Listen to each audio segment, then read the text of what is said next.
let's just dive right in with this quote. This evil steroid. Sound familiar? This perfectly captures the #1 fear around one of the most popular supplements on the entire planet, creatine. For years, it's been totally misunderstood, feared, and, let's be honest, unfairly lumped in with some really dangerous stuff. But what if most of what you've heard is just, well, wrong? Today, we're going to cut right through all that noise. Okay, first things first, let's get this straight. Creatine is not a synthetic steroid. It's not even close. It's actually a completely natural substance that your own body makes in your liver, your pancreas, and your kidneys. You also get it from food, like red meat and fish. And its job? It's simple, but it's crucial. It helps your cells produce energy. The key thing to remember here is that every single one of us has creatine in our bodies right this second. So how does it actually do its job? You can forget all the complex biology for a minute. The absolute simplest way to think about creatine is like an external battery pack for your muscles. I love this analogy. Imagine your muscles run on a high-energy molecule called ATP. Think of that ATP as the battery on your iPad. When you do something intense, like lifting a heavy weight or sprinting for a bus, you burn through that ATP fast. It's like your iPad battery draining down to 10%. Well, creatine is the external charger you plug in to get that power right back, instantly. So here's a peek under the hood at how that recharge actually happens. When that ATP gets used, it loses a little piece of itself, a phosphate, and becomes ADP. You can think of ADP as a totally dead battery. It can't power anything. This is where creatine swoops in like a superhero. It has a spare phosphate, and it donates it to that powerless ADP. And bam, that ADP instantly turns back into high-energy ATP, ready to go. This whole rapid recharge cycle is what lets you push harder and go for longer. But here's the thing. That energy boost isn't just about cranking out one more rep in the gym. No way. The benefits are way wider reaching than most people realize. We're talking about everything from pure physical performance all the way up to your brain. The physical benefits, they are super well documented.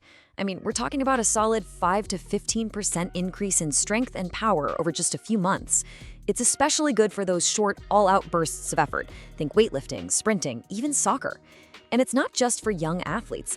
It also really helps older adults hang on to that crucial muscle mass, as long as it's paired with some resistance training, of course.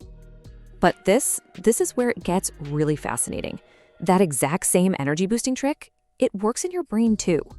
And your brain is an incredibly energy-hungry organ. This quote is from a guy who, after taking creatine for years without really noticing much, decided to up his dose. And he said he felt a real cognitive difference, especially when he was super stressed out and not getting enough sleep. And guess what? He wasn't just imagining it.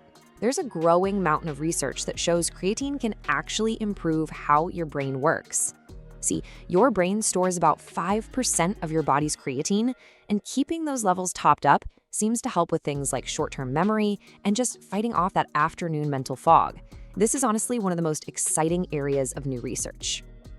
Okay, so we've established it works, but that brings us right back to the biggest question of all, right?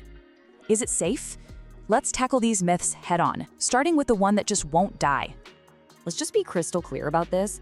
Comparing creatine to anabolic steroids is like comparing a battery pack to a brand new engine.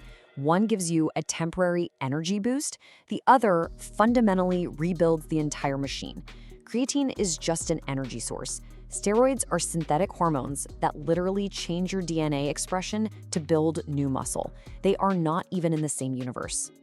All right, this is probably the second biggest myth out there, and it's a concern that even had a doctor feeling pretty skeptical before she really dove into the research herself. It's a totally valid question, and it comes from a pretty common misunderstanding about how we measure kidney function. So the confusion boils down to two words that sound almost exactly the same: creatine and creatinine. When your body uses the supplement creatine, it produces a waste product called creatinine. Now, doctors measure creatinine levels in your blood to see how well your kidneys are working. Normally, high levels might be a red flag, but if you're taking creatinine supplements, your creatinine levels are naturally going to be higher simply because there's more creatinine to break down. It's not a sign of damage, it's just a sign you're taking the supplement. It's like seeing smoke and assuming there's a fire, when really, someone just started a barbecue. So, what's the bottom line?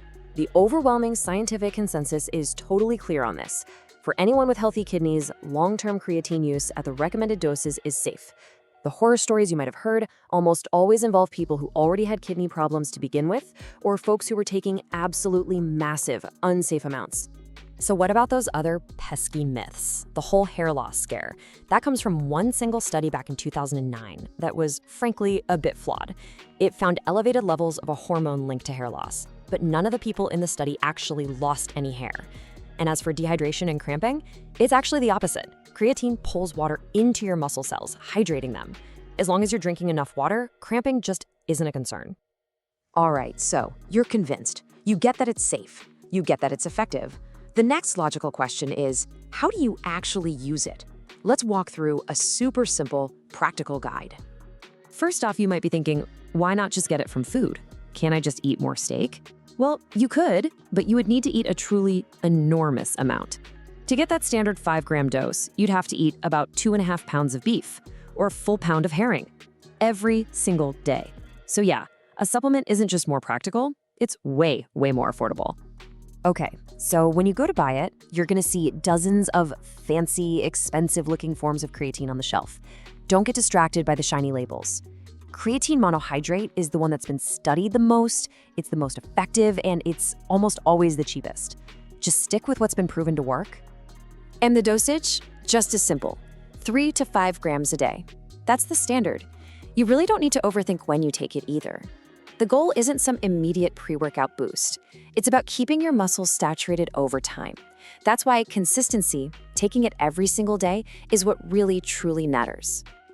Now, you've probably heard people talk about a loading phase. All this means is taking a higher dose, like 20 grams a day, for about a week, just to saturate your muscles faster. It works, for sure, and you'll see the benefits a bit sooner, but it is completely optional. If you just stick with your normal 3 to 5 grams a day, you'll get to the exact same place in about 3 or 4 weeks. This right here is maybe the most important practical step of all.